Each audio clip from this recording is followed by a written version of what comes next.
আমরা মায়ের পেট থেকে কোনো কিছু শিখে আসি না, রাইট? এটার ব্যতিক্রম আমিও না। যেমন আমি ছোটোবেলা কেমন ছিলাম, একঘেয়েমি, মানুষের সাথে কথা বলতাম না, মিশতে চাইতাম না। এটা যে আমার অহংকার, ব্যাপারটা এরকম না। আমি ছোটোবেলা থেকে এরকমই, যে কারোর সাথে মিশতে আমার আনইজি লাগে, যে আমি কারোর সাথে কথা বলবো, কেমনি গিয়ে কথাটা বলবো এটাই বুঝতে পারতাম না। এখনও আছে যে আমি নতুন কারোর সাথে সহজে মিশতে পারি না, যে নতুন একজন কেউ আসছে আমি এটা অ্যাকসেপ্ট করতে পারি না আর কি। যে আমি কথা বলবো, কথা বলতে পারি না আমি আসলে। আমার সাথে কথা বললে আমাকে জিজ্ঞেস করলে যে কেমন আছেন, এই পর্যন্ত। এরপরে যে মানুষজন যে অনেক কথা বলে, অনেক গল্প করা শুরু করে, এটা আমি পারি না। এটাকে অনেকে মনে করে যে আমি খুব অহংকারী, কিন্তু ব্যাপারটা এরকম না যে আমি অহংকারী। আমি আসলে মিশতে পারি না, এটা হচ্ছে সিক্রেট। আমি এটা তো সবাইকে বুঝাইতে পারি না যে আমি আসলে মিশতে পারি না, এটা আমার একটা দুর্বলতা।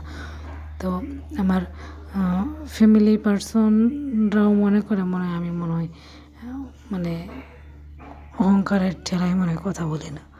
আমার মা বাবা না, আদার্স ফ্যামিলি পার্সন যারা আছে, যে রিলেটিভরা আর কি, তো আমাকে বলে যে নতুন কোথাও গেলে আমাকে আগে বলবে যে কথা বলো, গিয়ে মিশো, কিন্তু আমি আসলে এটা পারি না। তো এটা হয় না আমার, আমি জানি না কেন। আমার খুবই আনইজি লাগে কারোর সাথে কথা বলতে গেলে। মানুষজন, ধরেন অনেক মানুষের একসাথে বসে আছে, তো আমিও বসে আছি, কিন্তু মানুষ অনেক কথা বলতেছে, কিন্তু আমি কোনো কথাই বলতেছি না। আমার মনে হয় যে আমার পেট থেকে কথা বের হয় না। আমি শুধু শুনি সবার কথা, কিন্তু আমি তো কী বলবো এটা বুঝি না। আসলে আমি মনের ভিতরে অনেক কথা ঘুরে, কিন্তু এটা আমি বের বলতে পারি না। এমন না যেটা আমি বলবো, মানুষ বলতেছে এটাই শুনি, এইটা মনে হয় আর কি আমার। সেই জন্য কখনো কারোর সাথে কথা বলা হয় না। এই কথাগুলো কেন বলতেছি, আমি প্রথম যে জবটা করি, আমি আমার ডিপ্লোমা শেষ হওয়ার আগে আমি জব করতাম পার্ট টাইম। আমি ছোটোবেলা থেকে আমার মাথায় এটা কাজ করতো যে আমি নিজে কিছু করতে চাই, যে আমার বাবার টাকা, তো পড়াশোনার জন্য তো অনেক টাকা নিছি, কিন্তু যখন আমার পড়াশোনার অবস্থায় আমার মনে হতো যে আমার কিছু করা উচিত, ইনকাম করতে চাই এরকম। তো আমার ডিপ্লোমা শেষ হওয়ার আগেই আমি একটা জবের জন্য অ্যাপ্লাই করছিলাম।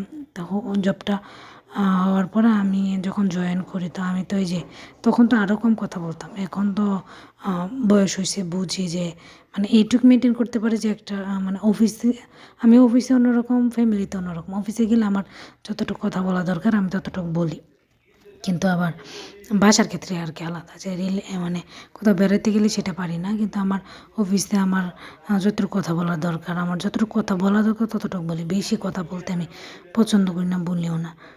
তো যখন জবটা হয়েছে, তখন একজন স্যার ছিলেন, উনি আমাকে বলতেছে যে আমি একটু কম কথা বলি, তো আমাকে বলছে তুমি যে কম কথা বলো, তুমি কিন্তু জীবনে কিছু করতে পারবে না।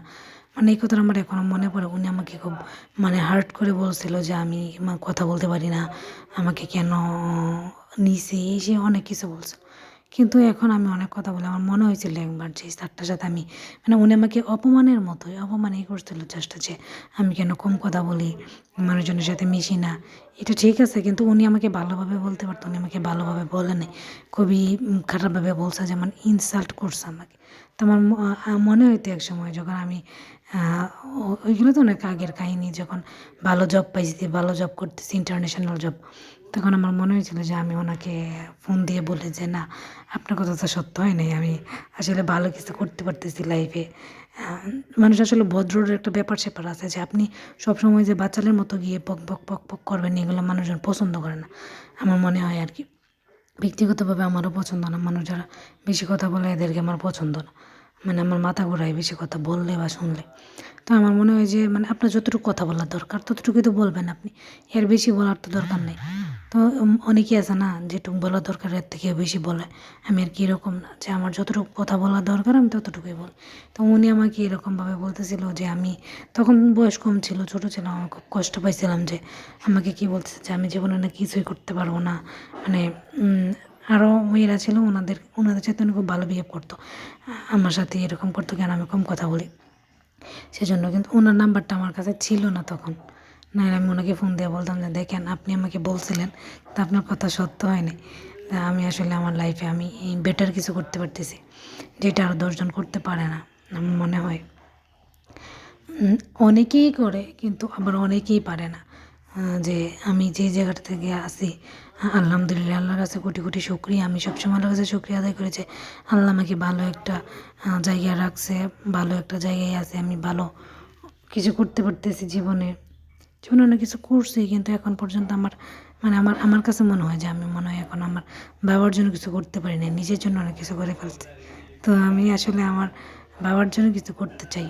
তো আমি হচ্ছে এই যে বললাম যে মানুষ সবসময় বাঁচাল হইলে লাইফে যে সব কিছু করতে পারবে, ব্যাপারটা এরকম না। একটু চুপচাপও থাকার দরকার আছে।